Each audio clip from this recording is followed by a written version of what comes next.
second time, and I give the call to the member for Fowler. Thank you, Deputy Speaker. When I was in a refugee camp, as our family was being processed, my late mother applied to be resettled, and she came up to me, a young girl. She said to me, I have applied to be resettled in a country called Dai Le, it means Australia. It's an island, she said. And she said, the reason why I'm picking that is because I heard it had the best education system in the world. So this was late in '79. And so we arrived here with very little English. Myself, my sisters, well, hardly no English. And I, of course, had my primary education cut short because being in refugee camps. And so I started my primary school in Year 5, and that's where I started to learn English. So, Deputy Speaker, this bill is called Opening the Doors of Opportunity, and I think if there's any community in this country that knows what it feels like to have doors closed on them, it's the community of Fowler. In my electorate, 7 in 10 people speak a language other than English at home. The median personal income, and I often share that in the House, is around $520 a week. Our families work hard. Many run small businesses, family-run businesses, and they hold on to that one belief above almost everything else. They believe that education will open doors for their children that were close to them.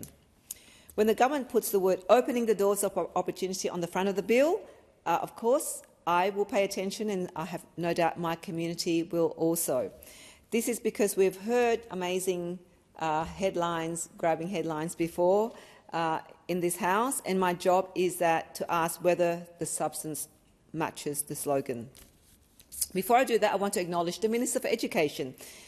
The Minister and I, of course, do not agree on everything. However, I have never doubted his passion for education, and I have never doubted where that passion comes from.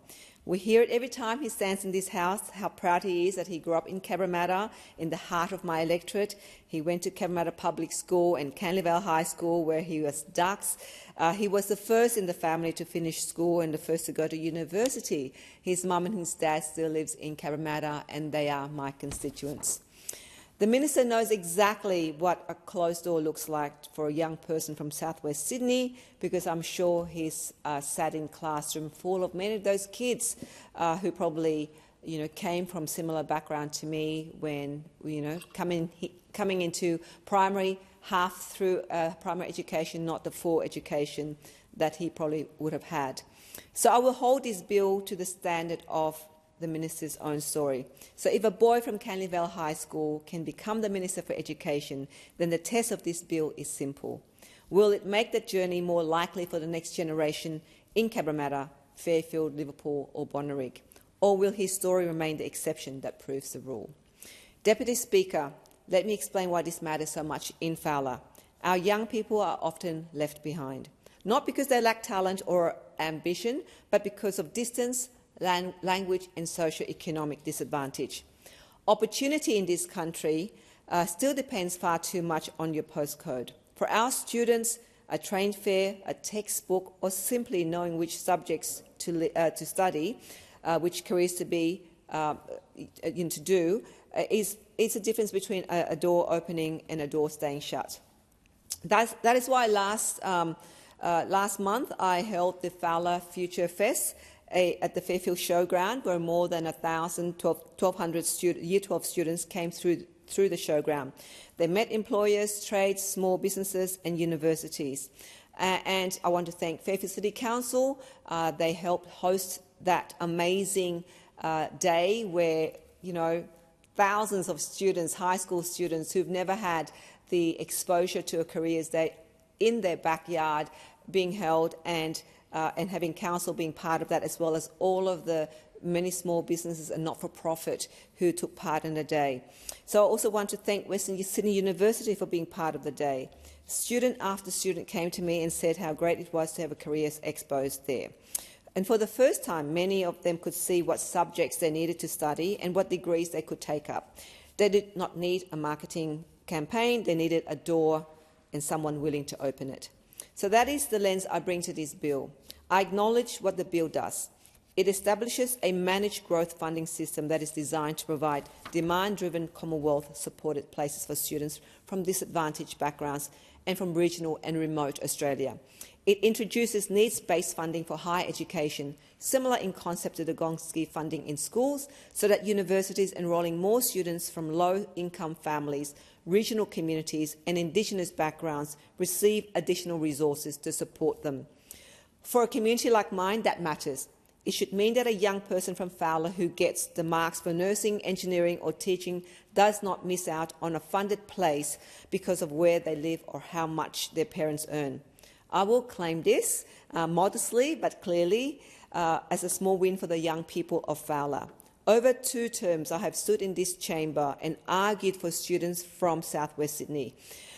Cannot just be an afterthought. I've fought for addressing the inequities within our secondary education system. I've spoken on HECS indexation, on the job-ready graduate scheme and on the Accord reforms.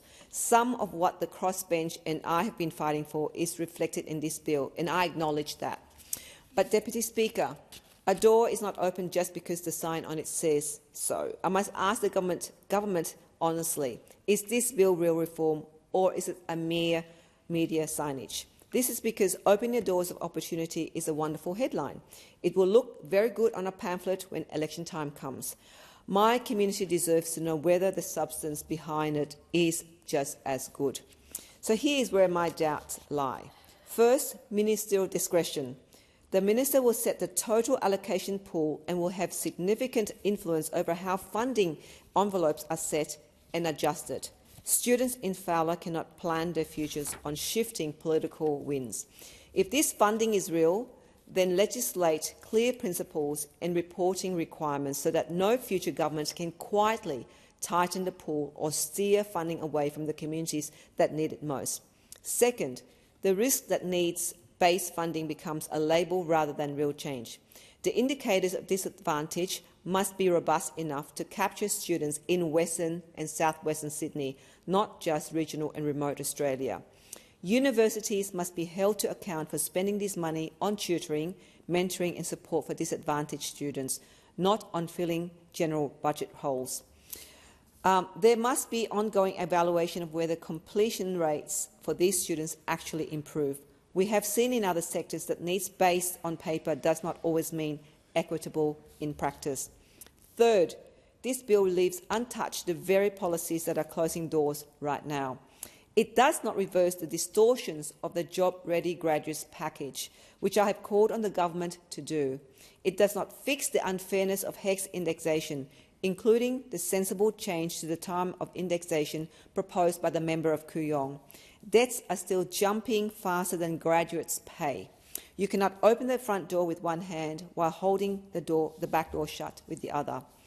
So let me also remind the government that if you truly want to open doors of opportunity for young people in Fowler and across South West Sydney, then please also invest in apprenticeships. Invest in alternative pathways for those whose future is not a university degree. Together with a change of the dates on indexation, reverse the job-ready graduate scheme. That is what opening opportunity actually looks like. I will support this bill, but I will do so with caution. It is a small win for my community and a meaningful one, but I put to the government that there are things that still needs to be done. This cannot be where we stop, and it cannot become an election brochure while the hard work is left undone.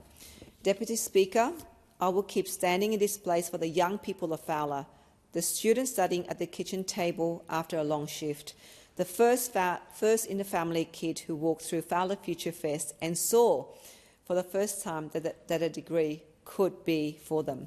The Minister for Education was once one of those kids. He knows better than anyone in this House what is at stake. I ask him to make sure that this bill lives up to its name. Our young people do not need another slogan. They need the door open. Thank you.